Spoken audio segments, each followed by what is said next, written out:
The champagne glass glittered under the lights when my sister raised it high, her 32nd birthday, a room full of friends. Then she smiled, and with a voice sharp enough to slice bone, she declared, "To living my best life, without you dragging me down. Riley, just move out and let me be the star for once." The room froze. Laughter died. And me? I stood there, skin burning, fingers trembling against the table as dozens of eyes slid away. My sacrifices, 4 years of them, mocked in a single cruel toast. But worse than Harper's words was what came next. Our own cousins, the very people who once promised I'd never stand alone, began flooding my phone. "You're cruel. Family comes first. How could you betray her?" The betrayal wasn't just hers anymore. It was blood, deep. And here's the twist they never saw coming.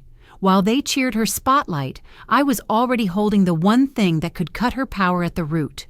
Funny how one toast can crack open every buried secret, 3 years earlier. My name is Riley Morgan, and tonight I'm standing in my kitchen in Seattle, pretending everything is fine. The glow of LED string lights runs across our apartment walls, soft blues and purples flashing like they're trying too hard to be festive.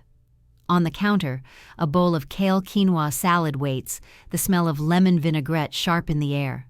Next to it sits a tray of cupcakes, frosted and decorated in the exact TikTok style Harper insisted on. Pastel swirls and little edible pearls that glitter under the lights.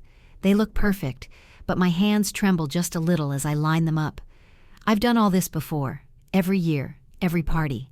But there's always that knot in my stomach, the one that tightens the closer we get to the moment guests arrive. This is supposed to be a celebration, Harper's 32nd birthday. Yet for me, it feels like walking a tightrope over a drop I can't quite see. I gave up my steady agency job 4 years ago, when Harper's marriage collapsed, and I told myself family came first. I moved in, paid half the rent, sometimes more when she came up short. She said she'd only need help for a little while. A little while turned into years. Now she's got a remote sales job that pays decently enough, but the word she loves to use is borrow. She borrows from me constantly, money for bills, for groceries, for ride shares, and never pays it back. She calls it teamwork. The truth is, she controls everything here, even the colors of the walls, even the way I decorate. When I wanted to hang one of my own prints, an abstract cityscape I poured hours into, she laughed and told me it clashed with her vibe. So now my art stays rolled up in tubes under the bed, while her choice of bland motivational posters cover the walls. I adjust the LED lights again, tugging the wire so it doesn't sag. My reflection catches in the window, pale under the harsh glow, eyes tired, smile forced. The city outside feels far away, muffled by the glass and the low drizzle streaking down. I keep my focus on the cupcakes instead, nudging one a little to the left, then a little back. My chest feels tight. I whisper under my breath, just to break the silence. Maybe this year will be different. The words dissolve into the hum of the fridge. The clock ticks louder than it should. 7:30. Guests will be here soon. Harper is in her room, probably still trying on outfits, the thud of her closet doors echoing every few minutes. She'll make an entrance, of course. She always does.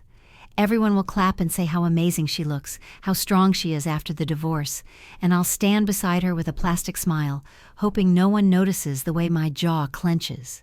The salad sits untouched. The cupcakes gleam. I smooth the frosting of one with the back of a spoon, even though it doesn't need fixing. My hands need something to do. I don't want to think about how I left behind a promising career just so Harper wouldn't drown, or how she told me I was overreacting when I asked her not to use my credit card for a work emergency. From the hallway, her voice cuts through, sharp and commanding. "Riley, don't forget to put out the champagne flutes." "Already did," I call back, my tone light, cheerful, too cheerful. My heart gives a small, bitter twist. It's strange, the way a party can look like joy to everyone else but feel like pressure from the inside. I place the last cupcake down and stare at it, at the swirl of frosting that's just a little higher than the rest. My fingers twitch with the urge to push it into place, but I stop. Maybe if I stand still long enough, if I don't breathe too loud, nothing will crack tonight. I've learned to read Harper's moods, how her smile can harden into something dangerous if I don't follow her cues. The wrong tone, the wrong word, can flip everything. Tonight, with her friends around, I can't afford a slip. A knock at the door. My chest seizes for a moment, then relaxes into autopilot. Smile. Straighten the tablecloth, hide the worry. I open the door to the first guests, their laughter rushing into the room like a wave. "Happy birthday to Harper," they say in chorus, their eyes scanning past me for her, always for her. I nod, usher them in, and their coats pile onto the couch. The apartment fills quickly, voices bouncing off the walls, the scent of perfume mixing with salad and sugar. I keep busy, pour drinks, pass plates, laugh when they laugh. My smile feels like a mask stretched too thin.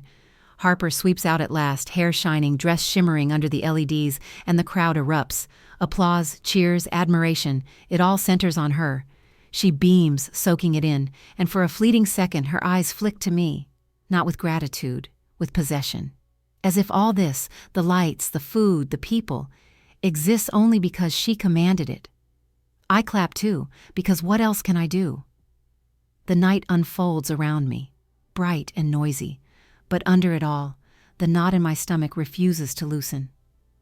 I glance at the cupcakes again, at the neat rows, and wonder if this fragile order I've built can hold.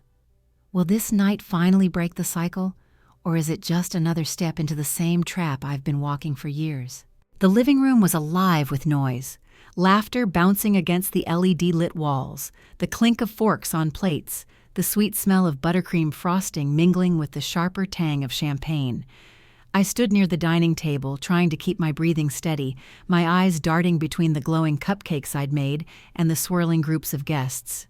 For a moment, I thought I might actually survive the night without incident. Then Harper tapped her spoon against the rim of her Costco champagne glass. The sound was piercing, like a bell signaling the end of something rather than the start of a toast. All conversation froze, suspended mid-sentence. Even the laughter seemed to collapse into silence. Dozens of eyes turned toward her, eager, expectant. She loved that kind of spotlight, the hush, the anticipation, the way people leaned in as if her words carried gravity. She stood in the middle of the room, sequined dress shimmering under the dim LED lights, a halo of glittering reflections dancing across the ceiling. Her lips curled into a smile, but it wasn't joy. It was the calculated smirk I'd seen too many times, the one that said she was about to make herself bigger by making me smaller. "To living my best life," she began, voice lilting and syrupy, "without you dragging me down. Riley, just move out and let me be the star for once." For a second, I thought the words couldn't possibly have come from her mouth. Surely she hadn't just announced my eviction as if it were a punchline, but her eyes locked on mine, holding steady, daring me to react. She wanted me to hear every syllable, to feel the sting sink in. The silence afterward was suffocating. The hum of the refrigerator in the kitchen seemed louder than the guests around me, who now refused to meet my gaze. Some sipped their drinks quickly, others studied the bubbles in their glasses like they contained the answers. No one said anything, not even a nervous laugh to break the tension. The room, filled only moments ago with warmth and chatter, had shifted into a stage where I was the unwilling spectacle. Heat surged to my face, though my hands turned ice cold. My fingers curled around the edge of the table until I felt the wood press painfully against my skin. I searched the room, hoping for even one person to push back, to say, "That's too much, Harper." But the silence deepened, solid and crushing. Their loyalty had already chosen its side. She lifted her glass higher, her smirk broadening as she took a slow sip, as though sealing the moment. That tiny pause told me everything. This wasn't a slip of the tongue. It was deliberate. I swallowed hard, but my throat felt raw, like glass had scraped it on the way down. My lips parted, ready to say something, anything, but the words tangled in my chest. I could almost hear my heart pounding against my ribs, desperate to be heard when I couldn't speak for myself. I had to get out of there. I moved, legs stiff and clumsy, weaving through the crowd. The guests shifted, parting just enough to let me pass, though none looked at me. Their avoidance cut deeper than Harper's toast. They weren't just silent, they were complicit. The kitchen greeted me with a harsher light, bright and unforgiving, bouncing off the white cabinets and chrome faucet. I reached for the sink, twisting the handle too fast.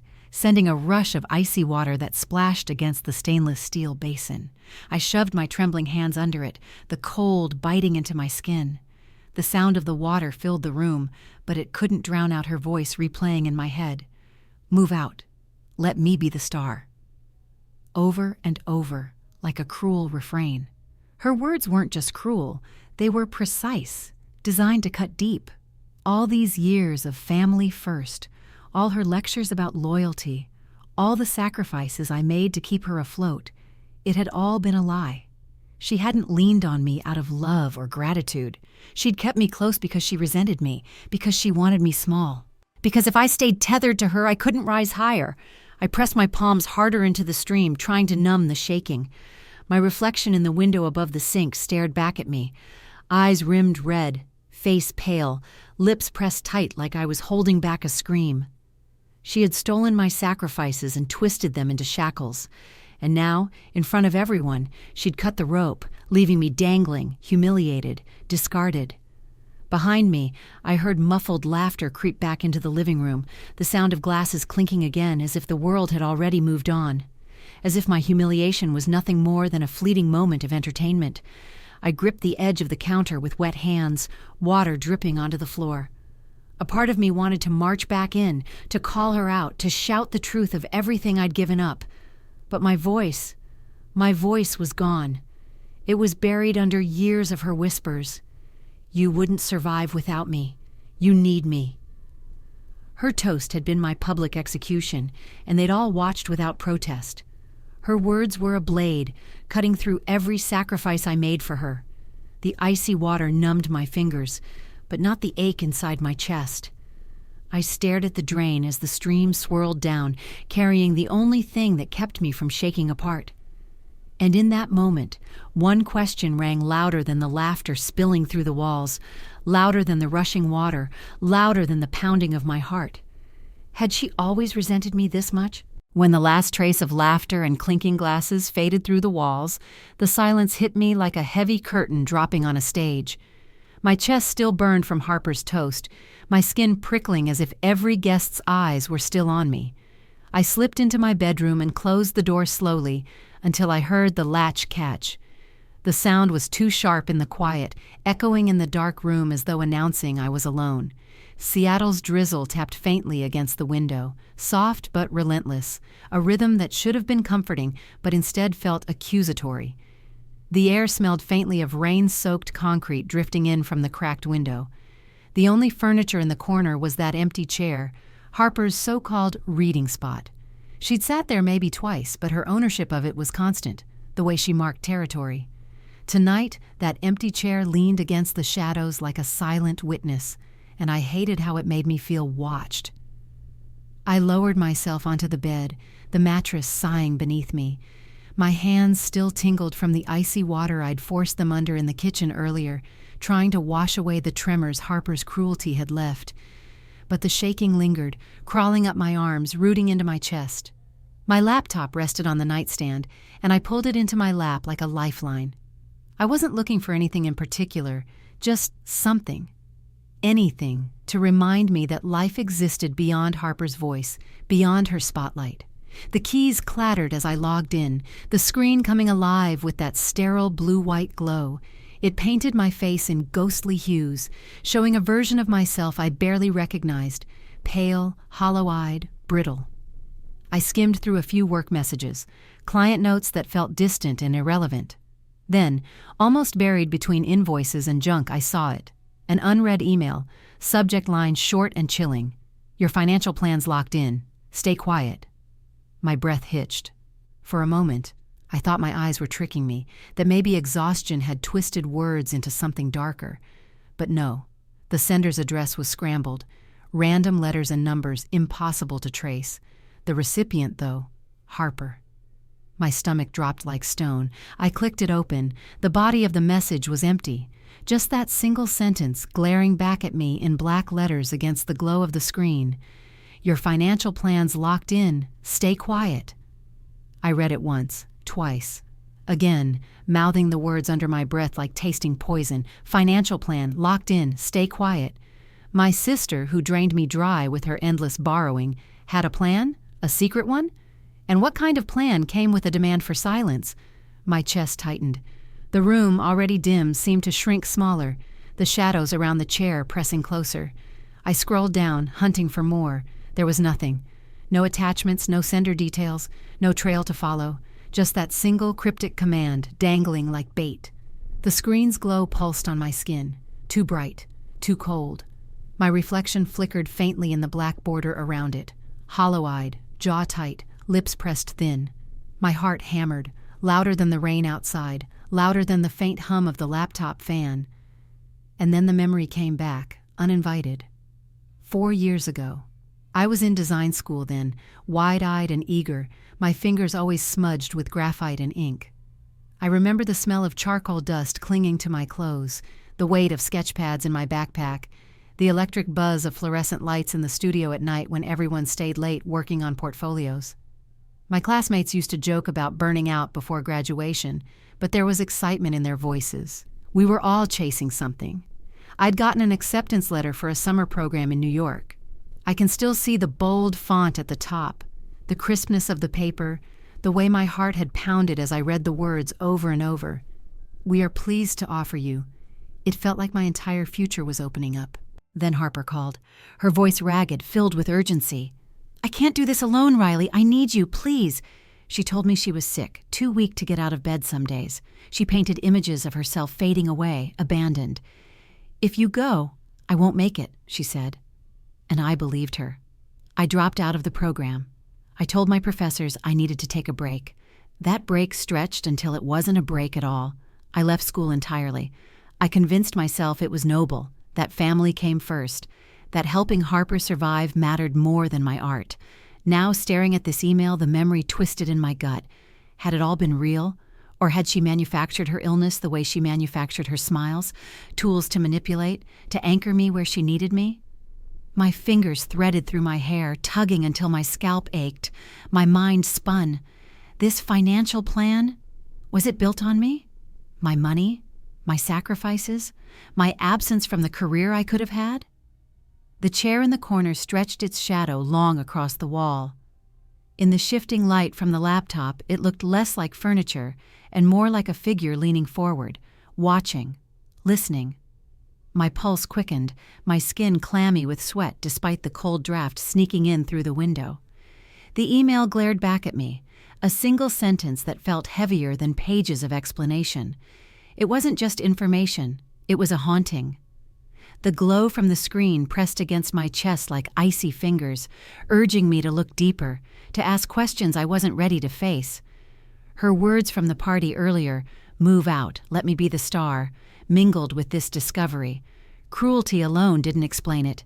Envy didn't fully cover it either. There was calculation here, a hidden architecture of lies I hadn't yet uncovered. My voice broke the silence, though it came out barely a whisper. "What are you hiding, Harper?" The glow of the screen lit the chair again, and for a heartbeat, I swore it leaned closer. My stomach lurched, my pulse hammering in my ears. The screen's glow felt like it was unearthing a secret I wasn't ready for. I slammed the laptop shut. The light vanished instantly, plunging the room into near darkness. The shadows reclaimed the corners, and the chair returned to being just a chair. But the question lingered, thicker than the silence, heavier than the rain tapping endlessly at the window. What's she hiding with this plan? Sleep never came that night. I lay in bed staring at the ceiling as the glow of the street lamp bled through the blinds in pale orange stripes. The drizzle outside had turned into steady rain, drumming a rhythm on the window that should have been soothing but instead felt like a countdown. My chest rose and fell too quickly, lungs filled with tight, shallow breaths. Every time I closed my eyes, Harper's toast replayed, her smirk, her glass raised, her voice sharp enough to cut bone. I needed answers.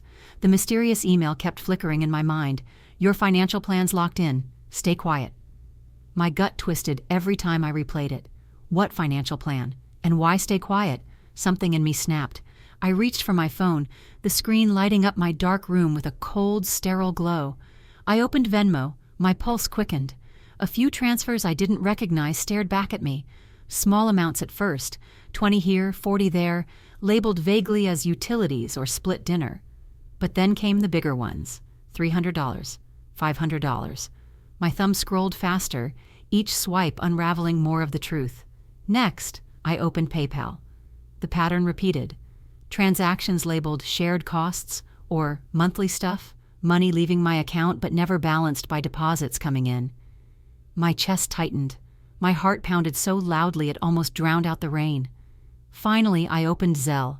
That's where the real gut punch landed. A string of transfers, neatly stacked in the activity log, siphoning out thousands over the past months. In total, $4,500, $4,500, gone, disguised as shared expenses. I stared at the number, my vision blurring for a moment. Heat rushed to my face, and I felt sick. She had been bleeding me dry, transaction by transaction, while calling it teamwork. Her lies felt like another piece of me being stolen, transaction by transaction. Before I could stop myself, I was already on my feet, clutching my phone, storming out of my bedroom. The hardwood floor creaked under my hurried steps. The kitchen light was already on. Harper stood there in an oversized t-shirt, hair messy, scrolling her own phone as if the world belonged to her. The harsh fluorescent bulb overhead made everything look uglier, shadows sharp against the white cabinets.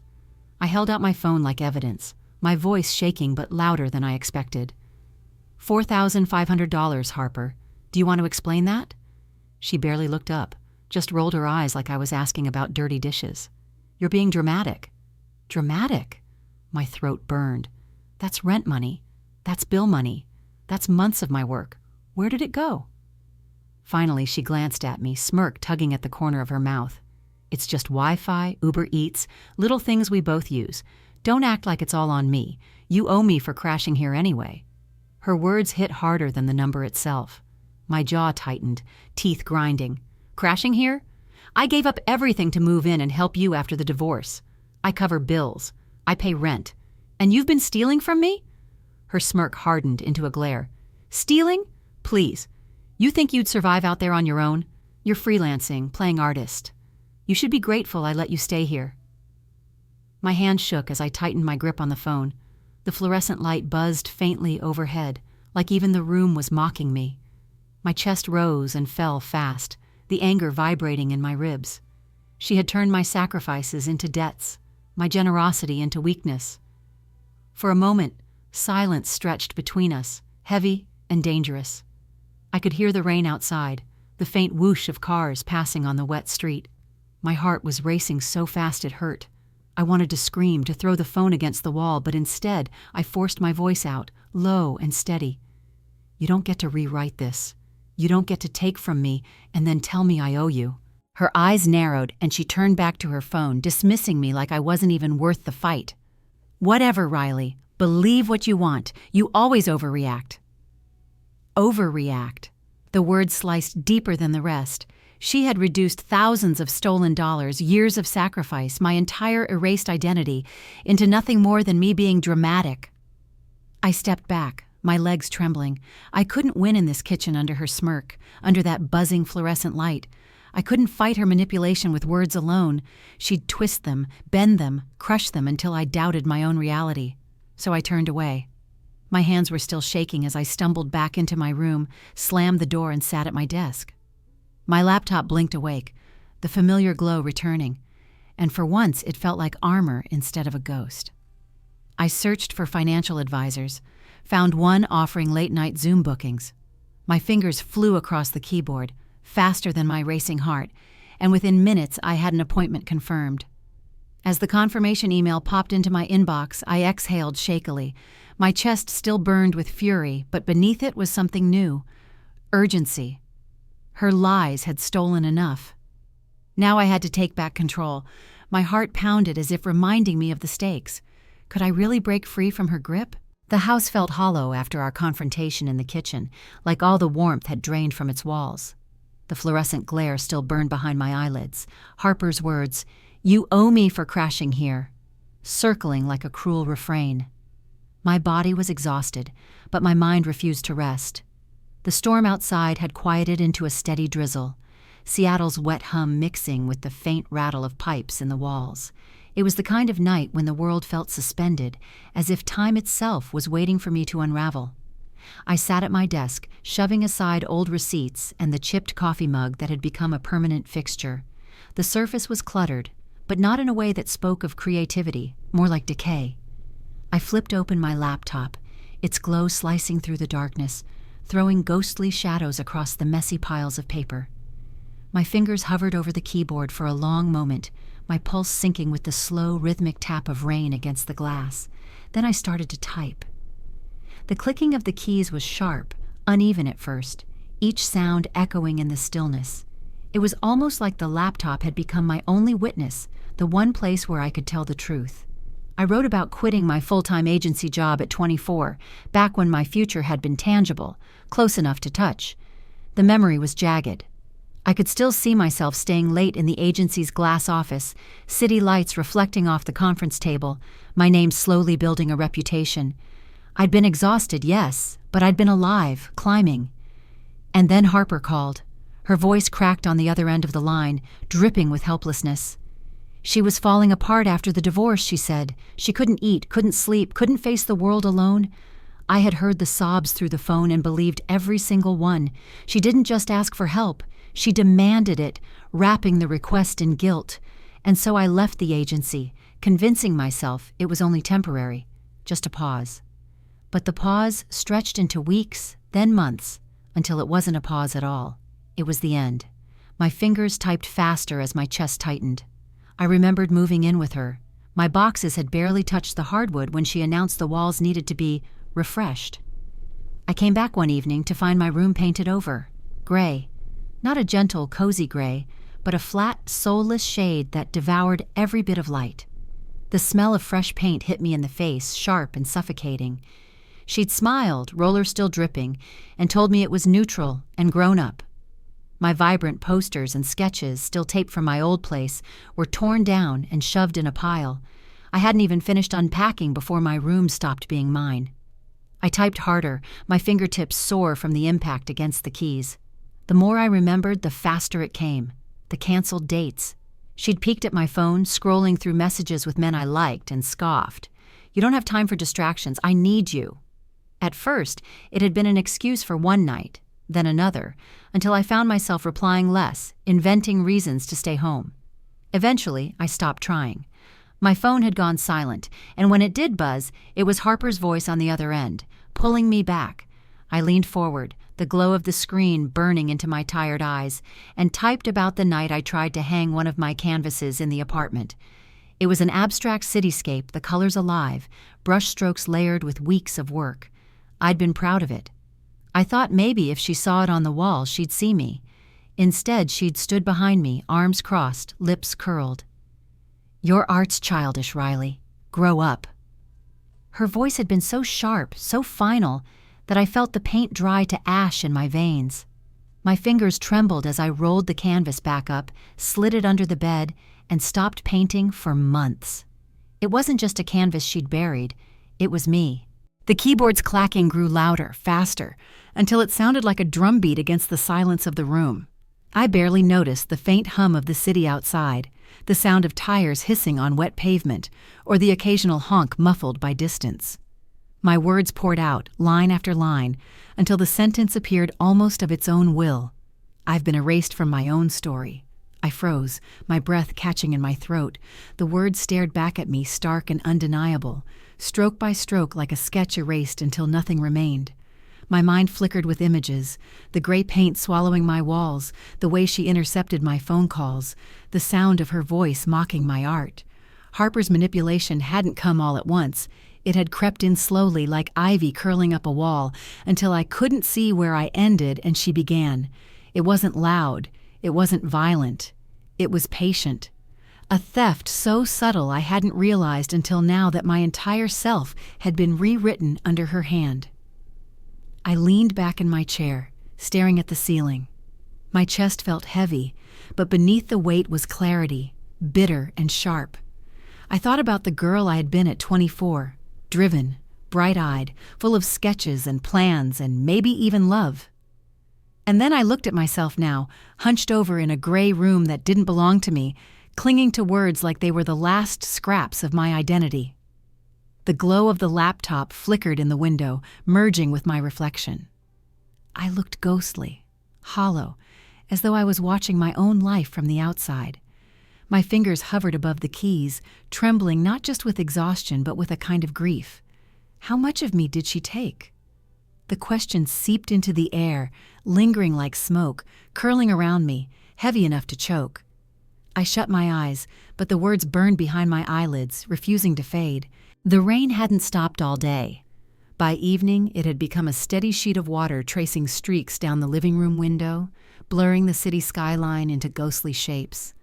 The hum of traffic below was muted, as if the whole world had tucked itself in, while I sat surrounded by clutter that suddenly felt heavier than it should. My desk was a mess. The kitchen reeked faintly of leftover takeout, and the drawer by the couch had become a black hole for forgotten things. Tonight, though, I couldn't sit still. My mind was still racing with numbers, $4,500 drained from my accounts, and Harper's voice in the kitchen dismissing it as just Wi-Fi, Uber Eats.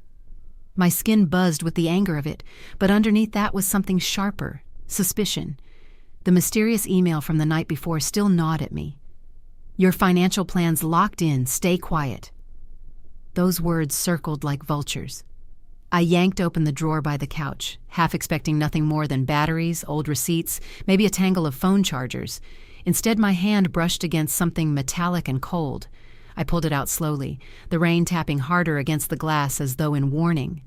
A USB drive. It was small, scratched along the edges, the kind Dad used to carry around in his pocket when he saved recordings of work notes or family finances. My throat tightened as I turned it over in my hand. His handwriting was still faintly smudged on a piece of masking tape stuck to one side. M. I froze. Dad had passed years ago, but the memory of him was still sharp in moments like this. The smell of his aftershave, the way he'd sit at the kitchen table scribbling in notebooks, muttering about budgets and bills. He never trusted cloud storage. He always said, "A drive in your pocket keeps the truth in your hand." Now here it was, heavy in my palm. The USB felt like a loaded gun, small but dangerous, as though it held something explosive, something that could shatter everything I thought I knew about Harper. A flicker of memory surfaced. Dad's voice, low and stern, warning me once about never letting Harper handle things alone. I hadn't understood then. But now? Now it felt like a breadcrumb I'd ignored. I set the USB on the coffee table, staring at it as though it might move on its own. My hands trembled, not just from anger anymore, but from a new, gnawing fear. I grabbed my phone again, reopening the banking apps. The glow of the screen reflected off the rain-streaked window, highlighting my frown. I scrolled carefully this time, not just at the transfers but at the accounts themselves. Harper still had access to our joint savings. Passwords she'd begged me for years ago were still valid, still giving her control. Notes in my app reminded me of her constant requests. Just give me your login, it's easier this way. Each one now felt like another trap I'd walked into willingly. I listed them on a notepad. Venmo, PayPal, Zelle, joint savings, note app passwords, even shared utilities in her name. Line after line of ways she could reach into my life and twist it. The list looked less like finances and more like chains. My fingers brushed the USB again, and the weight of it startled me. How could something so small feel like it contained the missing piece to all of this? My chest tightened with dread and curiosity in equal measure. I thought back to the way Harper had gaslighted me since moving in, painting my room gray, dismissing my art, sneering at my choices. If she could strip me down piece by piece, why wouldn't she have manipulated Dad too? Had she taken more than just money? Had she rewritten his legacy the same way she'd tried to rewrite me? The rain outside deepened into a steady roar, drowning out the faint hum of the refrigerator, as though the city itself was warning me not to look deeper. I sat there with the USB pinched between my fingers, my pulse pounding in my throat. I wasn't ready to plug it in, not yet. The thought of what it might hold terrified me. Recordings of arguments, confessions, maybe even proof that Harper had been pulling strings long before I realized. Proof that she'd manipulated Dad, maybe even stolen from him too. Proof that the gaslighting didn't start with me. I set it back down, this time more gently, but my eyes wouldn't leave it. It was just an object, but it felt alive, humming with secrets. Her lies had already stolen so much. This USB might finally expose her, or it might destroy me. I leaned back into the couch, my gaze still locked on the little drive, as the rain ran harder against the glass. My breath fogged faintly in the cool air of the apartment. For the first time in weeks, my fear wasn't only about Harper. It was about the truth itself. The USB was heavy, like it held a truth that could shatter everything.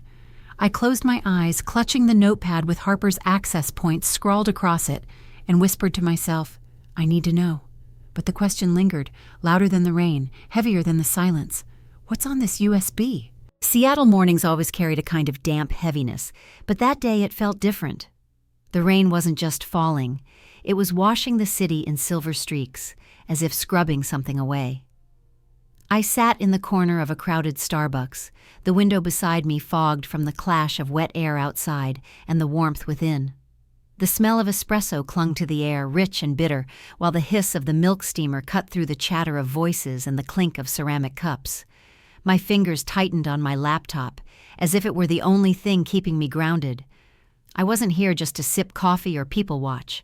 I was here to draw lines, real, legal ones, that Harper could no longer erase. The screen flickered to life, casting a bluish glow on my face. In the small square was Mia Lawson, the attorney I'd booked in the early hours of morning, my desperation clicking through Google searches until I found her. She looked composed, her dark hair pulled back neatly, her tone measured but kind. "Good morning, Riley," she said, her voice smooth and steady, like a calm current against the storm inside me. "Are you ready to begin?" I swallowed, my throat dry despite the lukewarm coffee cooling in front of me. "Yeah," I said, leaning closer to the screen. "I have to be." The first document appeared, freezing the accounts. My cursor hovered over the digital signature line. My hand trembled slightly on the trackpad, and for a moment, I could hear Harper's voice in my head. "You're overreacting. You wouldn't survive without me." My chest tightened, but then Mia's voice pulled me back. "This is your first boundary," she explained gently. "You're stopping the bleed." Stopping the bleed? That was exactly what it felt like. $4,500 had already been siphoned from me, one quiet transaction at a time. Signing this wasn't just about money. It was about sealing the wound she had carved into me. I clicked. The confirmation blinked across my screen, final and irreversible. My heart pounded, but with it came a strange lightness, like I'd just closed a door she could no longer pry open. The next form loaded, transferring the apartment lease fully into my name. My breath caught. My eyes drifted from the screen to the memory of gray paint swallowing my bedroom walls, my art tucked away, Harper standing there telling me what did and didn't belong. Signing this lease would be like reclaiming that space, no longer living in her shadow, no longer feeling like a guest in my own life. I hesitated, cursor hovering again. Mia tilted her head. "Riley, you're not taking from her. You're reclaiming what was always yours. There's a difference." Her words softened the knot in my chest. I exhaled slowly and pressed my signature into place. When the confirmation box appeared, my lungs felt fuller, as if I'd finally inhaled air I hadn't been allowed in years. The apartment was mine. Finally, mine. Then came the last form, revising my insurance beneficiaries. I hadn't even realized Harper was still listed, tucked into the fine print of paperwork I'd signed years ago without a second thought. Seeing her name there, linked to something as intimate as my life itself, made bile rise in my throat. The idea of her benefiting from me, even in death, was unbearable. My hand steadied as I signed that one, no hesitation this time. Mia's face softened with approval. "Boundaries are your right," she said firmly, her words like rain against glass, gentle, cleansing, undeniable. The sentence lingered in me. For years, Harper had treated my boundaries as negotiable, something to move when convenient. Now here they were, etched into contracts, backed by law. For the first time, my boundaries weren't whispers. They were steel. I leaned back, exhaling shakily. The noise of the Starbucks filled my ears again, the soft laughter of the barista, the scraping of chairs against the floor, the rich aroma of coffee hanging like a comfort I hadn't noticed when I walked in. The world hadn't changed in the last hour, but I had. The glow of my laptop no longer felt ghostly or oppressive. It was armor. Each signature I clicked was another piece forged, covering me, shielding me, telling me I could stand without Harper holding the strings. Mia adjusted her glasses, her tone steady. This is only the beginning. Be prepared. People like Harper don't just walk away when you take back control. They push harder. But now you've built protection around yourself. You've chosen you. Her warning lodged deep inside me. I nodded, even as relief surged through my veins. My chest felt lighter, but under it flickered a familiar unease. Harper had never surrendered anything quietly. When the Zoom window finally closed, my reflection appeared faintly in the dark screen. For once, I didn't see someone erased or overshadowed. I saw someone reclaiming themselves line by line, signature by signature. I wrapped my hands around the coffee cup, letting its fading warmth seep into me. Outside, the rain streaked the window in endless rivulets, blurring the city into smears of neon and gray. It looked like the world was melting, reshaping itself, just like I was. I was finally drawing the lines of my own life, not hers. But as I sat there in the Starbucks corner, heartbeat steady but alert, one question whispered louder than the rain against the glass. Will Harper strike back? The drizzle outside tapped lightly against the glass, but inside my bedroom the storm was unrelenting. My phone lit up the dark like a strobe, buzzing so violently it rattled against the wood of the nightstand. The glow spilled across the ceiling, pulsing, relentless, as if Harper herself had found a way to crawl into the circuits and torment me through every notification. I grabbed it with clammy hands, my thumb swiping across the screen. The family group chat exploded in a flood of messages, line after line, each one sharp as glass. How could you do this? You're cruel to freeze Harper out. She's family, Riley. Family! My chest tightened as I scrolled, words blurring together until they seared into me like branding irons. These were my cousins, people I'd spent summers with, running barefoot in the grass, fireworks lighting our faces on the 4th of July. The same people who hugged me at Christmas, who cried with me at Dad's funeral. And now, with a few taps of Harper's poisoned fingers, they had turned. Not one of them had paused to ask, why did Riley do this? A voicemail notification blinked. Against every instinct screaming at me to leave it unheard, I tapped play. Riley, my cousin's voice hissed, low and venomous. You're cruel. Do you hear me? Cruel. After everything Harper's been through, you're punishing her? Who even does that to their own sister? Before the sting of that could settle, another message cut in automatically. We all see what you're doing. You've turned your back on blood. It's disgusting. The bile burned the back of my throat. My hand shook so badly I pressed the phone to my chest as if I could smother their voices. These weren't strangers, weren't Harper's co-workers or friends. They were blood. And still, they didn't hesitate to crucify me. The phone buzzed again, another flood of condemnation. Each vibration hammered into my ribs until it felt like the air itself had teeth. Then came the pounding. At first it was faint, like an impatient knock from a neighbor. But it grew harder, sharper, shaking the doorframe, rattling the hinges. Riley! Harper's voice cut through the wood, thick with fury, vibrating with rage. Undo this, right now, or regret it. Her fists slammed in a brutal rhythm, the sound reverberating through the walls. The LED strip light in the hallway flickered with each impact, throwing jagged shadows across my room. I backed away, my breath uneven, shoulders colliding with the cold wall. Harper, stop! I shouted, my voice cracking under the weight of panic. This isn't yours anymore. A bitter laugh, sharp and jagged, split the silence. Everything you have is because of me. Don't you dare rewrite history. Fix this, or I'll make sure you pay. Her words cut deeper than the pounding ever could. The fury, the entitlement. It was all there, distilled into a venom I had swallowed for years, but never truly tasted until now. The pounding continued until it seemed the door itself might splinter. Then, as suddenly as it had started, it stopped. The silence that followed was unbearable. It pressed down on me heavier than the storm outside, filling every corner of the room, crawling into my ears. My body stayed rigid, braced for the next blow that never came.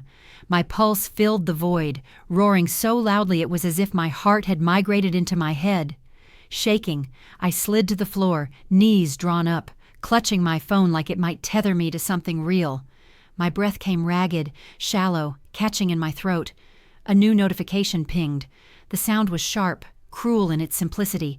I didn't want to look, but my thumb moved anyway. A screenshot glared back at me. Zelle transactions, rows of them, neat and undeniable. Harper's siphoning was clear, but this time the trail led to someone else too. Ava. The name froze me in place, colder than ice water running through my veins. Ava. Not just another cousin, my cousin. The one who had stood by me when Dad died, who held my hand while the pastor lowered his coffin, who whispered through tears, "Family is your safety net, Riley. Always." Now here was proof. She hadn't just stood back and watched. She had cashed in, complicit, benefiting from the theft that left me gasping for stability. My chest constricted, a crushing weight pressing me into the floor. Harper's cruelty I had almost come to expect, but Ava's betrayal, that was the knife I hadn't seen coming, and she had twisted it deep. The truth carved itself into me, brutal and undeniable. This wasn't Harper versus me. This was Harper with allies, allies I once trusted. I pulled my laptop onto my lap, its glow washing over my tear-streaked face, bathing the room in sterile blue.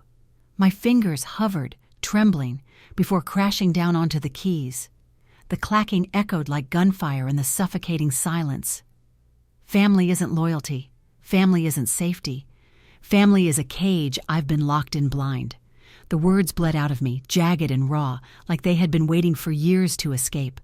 My breathing synced with the pounding of the keys, faster, louder, until it nearly drowned out the faint patter of rain against the window. I wrote until the lines blurred, until my own reflection stared back at me from the laptop screen. Pale, ghostly, unrecognizable. The room seemed to shrink around me. The shadows thickened. The silence was no longer relief. It was suffocation, wrapping around my throat. My whisper cracked the air, fragile and trembling. Who else is against me? The question lingered long after my voice faded, seeping into the walls, merging with the rhythm of the rain. It hung heavy, unanswered, and I realized it might not have an answer I was ready for. The morning light was weak, a washed-out gray that pressed against the blinds and bled into my apartment like a fog. The rain outside had thinned to a drizzle, but its rhythm against the glass felt endless, steady as a metronome marking the slowest tempo of my life. The silence inside was heavier than the storm had ever been. My chest still ached from Harper's fists on my door, from my cousin's words, cruel, venomous, echoing in every corner of my head. And Ava. Her name alone was a wound I couldn't stop reopening. I shuffled into the kitchen, dragging my feet as though the air itself resisted me. My hands trailed against the counter, the cool laminate grounding me even as my body felt detached, hollow. My phone sat there where I'd abandoned it, face down, a black slab of glass that might as well have been a landmine. I couldn't look at it again, not after the flood of accusations, the relentless chorus declaring I'd betrayed family. But then it buzzed. The vibration rattled against the tile, sharp and insistent. My pulse leapt. I froze, staring at it as though it might detonate. Another cousin? Another voicemail dripping with Harper's poison? My hand shook as I reached for it, every instinct telling me to leave it alone. Still, I turned it over. The name wasn't family. It wasn't even anyone I really knew. It was from the Nextdoor app. Lila from 4B. I blinked, disoriented. Lila, the neighbor I'd passed in the hallway, her arms full of groceries. We'd exchanged nods, maybe half smiles by the mailboxes, but never more. Why would she be reaching out now? Her message glowed softly on the screen. Hey Riley, you don't know me well, but I wanted to say, I see you. You're not invisible. Stay strong. Attached beneath was a small digital Starbucks gift card. Enough for one drink. My throat tightened instantly. My eyes burned. Invisible. That word cut straight to the marrow because it was exactly what I had become. Erased by Harper's gaslighting. Erased by my cousin's silence. Erased even by Ava's betrayal. Harper painted me as the villain, and they all accepted it. No one saw me anymore. No one except this neighbor. I whispered it, my voice trembling. "You're not invisible." Saying it aloud felt like daring the universe to prove it wrong. I pressed the gift card, ordered an oat milk latte from the Starbucks downstairs, and waited. Each second stretched, the quiet ticking of the wall clock blending with the muffled hiss of tires outside. My fingers tapped against the counter, restless, uncertain if I even deserved this kindness. Then came the knock at the door, gentle, nothing like Harper's pounding rage. When I opened it, the paper cup sat in a carrier, warm against my palms as soon as I picked it up. Steam curled in soft tendrils, carrying the bittersweet smell of espresso, a nutty hint of oat milk, a touch of cinnamon dusting the foam. I cradled it like something fragile, letting the heat seep into my skin, thawing me from the inside out. I sat at the kitchen table, the latte steaming before me, my phone glowing at my side. The glow felt different now, not like an open wound flashing red with attacks, but like a lighthouse. A signal cutting through fog, guiding me toward shore. I lifted the cup to my lips. The foam brushed against my mouth, the coffee smooth and rich, grounding me in a way I hadn't realized I needed. Each sip stitched something small back into place, like tiny threads pulling me together. Not healed, not whole, but anchored. The contrast was blinding. My cousin spitting venom into voicemails, Harper's fists against my door, her voice dripping threats. Ava's betrayal twisting the knife deeper. And then this, one stranger's kindness, one simple acknowledgement. Lila didn't know the details. She didn't need to. All she offered was recognition, and that was enough. Her text replayed in my head. "You're not invisible. Stay strong." I read it again on the screen, whispering the words like a mantra. Each repetition steadied my pulse, eased the tremor in my hands. I glanced toward the window. The drizzle streaked the glass in crooked lines, distorting the view of the city below.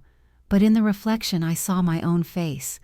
Not ghostly this time, not erased, just tired, worn, but undeniably there. Her text was a spark, lighting up the darkness I'd been lost in. I closed my eyes, wrapped both hands around the cup, and let the steam curl upward, carrying warmth to my cheeks. The smell, the heat, the faint hum of the city outside, it all reminded me that life continued, that I could still be part of it, that Harper's shadow wasn't the only truth. Maybe family wasn't the safety net I had believed in. Maybe loyalty wasn't found in blood. Maybe it could come from unexpected places. A neighbor I barely knew, reminding me I still mattered. I let out a long breath, the first that didn't feel ragged in days. For once, I wasn't trembling. For once, the silence in the apartment didn't feel like a cage. I whispered into the steam rising from the latte, the question trembling on my lips. Can I rebuild on my own? The cup warmed my hands. The phone glowed steady beside me. No answer came, but the silence no longer felt suffocating. It felt like possibility. The first sound that morning wasn't rain against the glass or the groan of pipes in the walls. It was the scrape of suitcase wheels dragging across the hardwood floor, sharp and deliberate, breaking the fragile stillness of dawn. I froze in the hallway, every muscle tense. I didn't have to look. I knew it was Harper. Through the blinds, faint headlights bled across the walls, cold streaks of light cutting into the dim apartment. An Uber waited at the curb, its engine humming low and steady, like it had been summoned to carry her out of my life. Harper's figure moved in jagged shadows across the living room. Her hair was tied back roughly, strands sticking out in wild angles, her jaw set in the same iron line she used when she wanted me to feel small. She didn't speak. She didn't look at me. But each snap of the suitcase handle, each thud as it bumped against the frame, was its own bitter commentary. She wrenched the bag through the doorway with a final jerk. The slam of the door followed, hard enough to rattle the frames on the wall, hard enough to echo in my chest. A moment later, the Uber rolled away, its growl fading into the city's early morning hum. And then, silence. But not the silence I'd been suffocating in for years. This wasn't the silence of Harper hovering, judging, rewriting the air in every room until it belonged to her. This was a silence that felt open, expansive. like oxygen rushing into lungs that had been starved too long. For the first time, the quiet was mine. I let it sit there, wrapping itself around me, before I moved. The bedroom was first. Those gray walls, the lifeless shade Harper insisted was neutral, had smothered me for years. My chest tightened just looking at them, but I wasn't leaving them bare any longer. I crouched and pulled the canvases from under the bed. Dust clung to them, drifting into the dim light like ash, and my hands trembled as I unrolled them, one by one. The sharp, earthy smell of dried paint rose up. My cityscape, alive with bold strokes of red and gold, like fire spilling through skyscrapers. An abstract whirl of oranges and blues, pulsing with movement, unapologetically chaotic. A softer portrait washed in pastel tones, gentle but resilient. They were pieces of me I thought Harper had buried. Now they stared back at me, defiant and waiting. I pinned one above my desk, leaned another against the dresser, let the colors flood the room. The space shifted instantly. Brighter, fuller, mine. In the living room, the fluorescents buzzed faintly overhead, cold and clinical. I hated them, but Harper loved that harsh light, said it made the space look clean. I pulled out the warm LEDs I'd bought months ago but never dared to use. Each bulb clicked into place, spilling golden light across the walls. Corners softened, shadows warmed. The apartment looked like it was breathing again, like it had been waiting for this. From the closet, I tugged down Grandma's knit blanket, folded and exiled to the top shelf. Harper said it clashed with her style, but to me, its weight carried memory.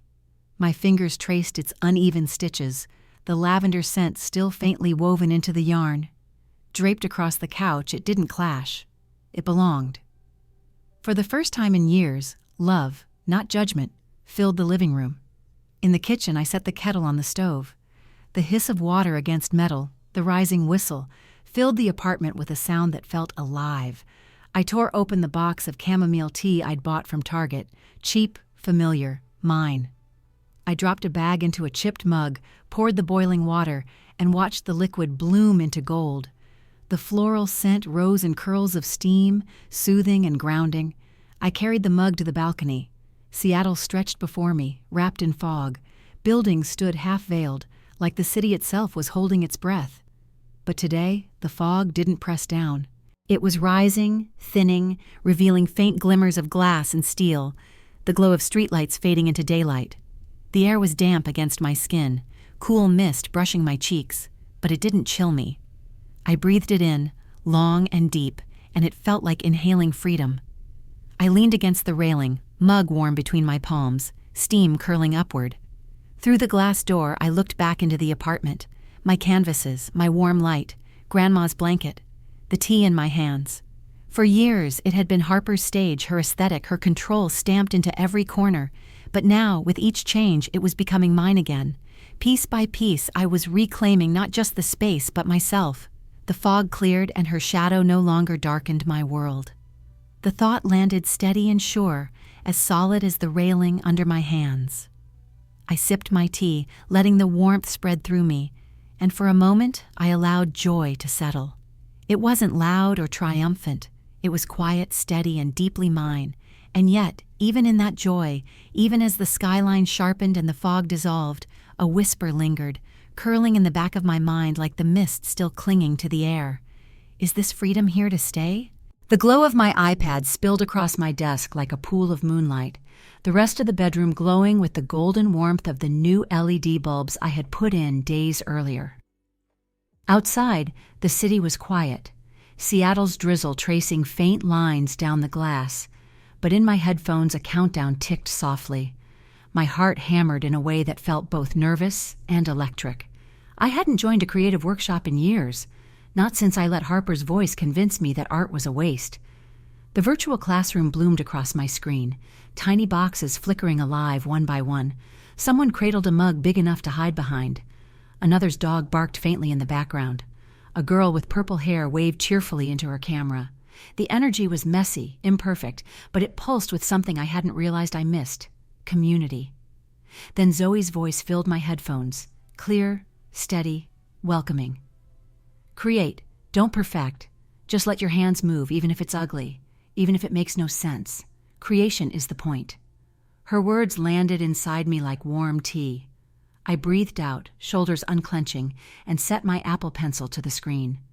The first line wobbled, a hesitant scratch against the glow, but then another followed. Then another. My wrist loosened, curves forming, shapes building. Each stroke carried a rhythm, a breath, a beat of my pulse. I smudged the digital brush, erased layered color. The screen responded with texture I could almost feel, each drag of the pencil humming softly.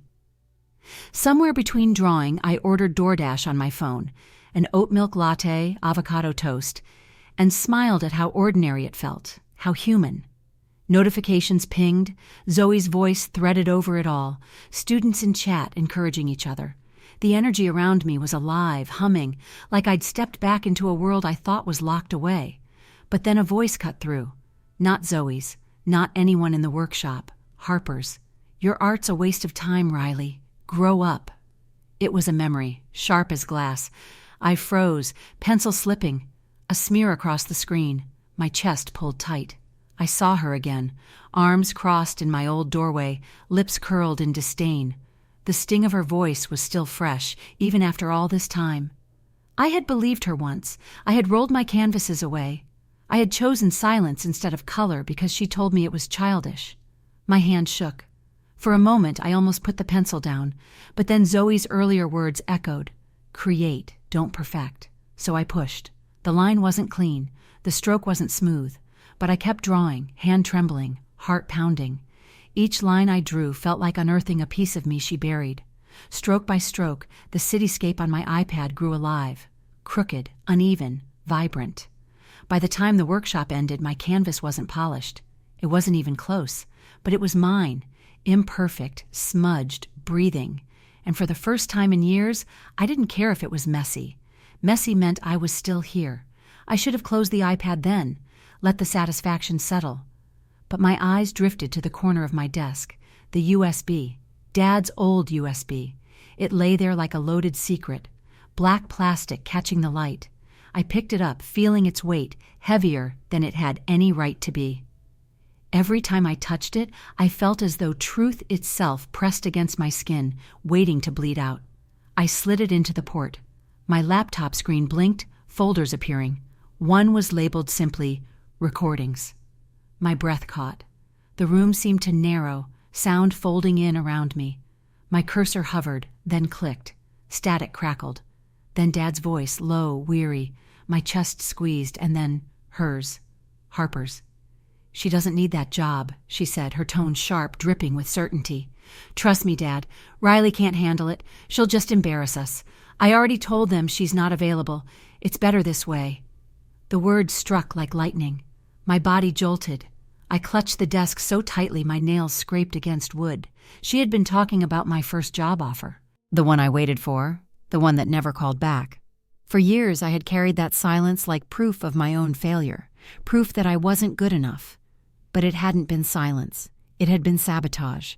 I ripped the headphones off, but her voice still echoed, burned into my brain. I sat there gasping, my world tilting.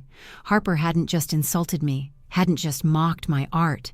She had dismantled me piece by piece in places I couldn't even see. I looked at the iPad, the messy cityscape glowing faintly, proof that I could still create. Then back at the folder, still open, still holding more secrets I hadn't clicked. My hands trembled over the keyboard.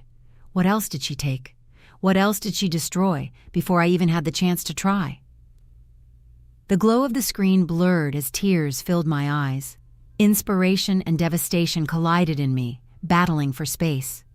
On one side, the spark of drawing, of reclaiming, of life returning. On the other, the suffocating shadow of everything she might have buried. The USB was heavy in the port, whispering with locked truths. The iPad was alive under my pencil, humming with color. Two worlds pressed against me at once, one of rebirth, one of betrayal. Each line I drew felt like unearthing a piece of me she buried. But the USB reminded me that the burial went deeper than I ever imagined. I stared at the screen, throat raw, mind spinning with questions that had no answers yet. What else did she destroy? The phone lit up on the counter, vibrating against the wood with a low, urgent hum that broke the stillness of the morning. Pale sunlight filtered through the blinds, stripes of gold and shadow spilling across the kitchen. My chest tightened when I saw the name. Harper. After all the silence, after all the endings I thought I had sealed, she was back. My hand hovered above the screen, suspended between dread and curiosity. For a moment I wanted to let it ring, to let it fade into nothing, but old habits, old reflexes pulled me in. I swiped. Her voice slipped through the speaker, trembling, almost broken. "Riley, it's me. I'm sick. They found a lump. I don't know what to do. The family misses you. I miss you. I'm sorry." The words crawled into me, wrapping cold fingers around my throat. I froze. For an instant, I wanted to believe her, that maybe this time it was truth and not another performance. But the pauses between her breaths felt staged, her tone too carefully fragile. My gut told me the same thing it always had. This wasn't grief, it was theater. When the call ended, a message arrived, a video. My thumb trembled as I pressed play. Harper appeared on screen, her face pale, her eyes damp. She whispered about hospitals and fear, about wanting her sister back, about missing me. My chest clenched as the performance unfurled, but something was wrong. Her lips moved slightly out of sync. Her eyes flickered unnaturally. I dragged the video into a verification tool, frame by frame, and there it was, the seams splitting open. A deep fake, her final trick. My hands went cold against the counter. She hadn't changed, not at all, still spinning illusions, still reaching into my chest with fabricated guilt, trying to pull me back into her orbit. The phone buzzed again. Another call. I answered this time, not out of fear but out of resolve. My voice didn't shake. "I can't dim myself for your spotlight anymore, Harper. Not for sickness, not for guilt, not for anything." Silence stretched across the line, long and raw. I imagined her face on the other end, calculating, furious, perhaps shocked that I didn't fall. Then the line clicked, the sound blunt, final, and just like that, something heavy shifted. It wasn't mine to carry anymore. I stood in the kitchen, letting the stillness wrap around me. The air felt lighter, clearer, as if her shadow had finally been scrubbed from the walls. I walked onto the balcony, the cool Seattle air damp against my skin. Fog lay low over the rooftops, rolling and shifting, but even that fog felt like it was lifting, revealing the city beneath. On the small table sat a tray of basil seedlings I had bought days earlier. The soil was dark and damp, the leaves small but determined, stretching toward the light. I sank my fingers into the dirt, cool and gritty, and began planting them one by one. The smell of earth rose, sharp and alive. It clung to my skin as I tucked each root into place, patting the soil down gently. Quiet work, steady work, work that felt like rebirth. A knock startled me. I opened the door to find two kids from down the hall, a boy balancing a basket in both hands, a girl beaming up at me with a gap-toothed smile. "These are from Mom," she chirped. "She said your vibes inspire her. She wanted us to say thank you." The boy nodded shyly, holding out the basket. Inside were cookies, still faintly warm, wrapped in plastic. Cinnamon and sugar drifted upward, sweet and familiar. My throat tightened as I accepted it. "Tell your mom thank you," I whispered, my voice cracking around the edges. Back on the balcony, I set the basket beside me, its warmth seeping into the cool air. The basil leaves quivered in the breeze, the city humming faintly beneath the fog. I held a mug of tea in my other hand, steam curling upward in soft ribbons. My journal lay open on the table, blank pages waiting. I pressed pen to paper, steady this time, no tremor in my hand. Words flowed like roots pushing deep into soil. "I shine on my own." The sentence stared back at me, bold and final. It wasn't survival anymore. It wasn't about orbiting Harper's moods or erasing myself so she could glow. It was about light, mine, steady and unborrowed. The skyline sharpened as the fog thinned. The basil smelled green and fresh. The cookies sat beside me, cinnamon weaving through the air. I breathed it all in, slow and full. For once, the silence wasn't suffocation. It was space. A canvas I could finally fill myself. I leaned back, the journal open before me, and let the truth settle deep. Freedom wasn't just about her leaving. It was about me refusing to let her in again. I wasn't just surviving her. I was born to shine on my own. And now, I want to ask you, have you ever had a toxic family moment? A time when you had to set a boundary to reclaim your light? Share your story in the comments. It might help someone else break free. And if this journey resonated with you, like, subscribe, and share, because sometimes telling the truth isn't just healing, it's the very first step toward freedom.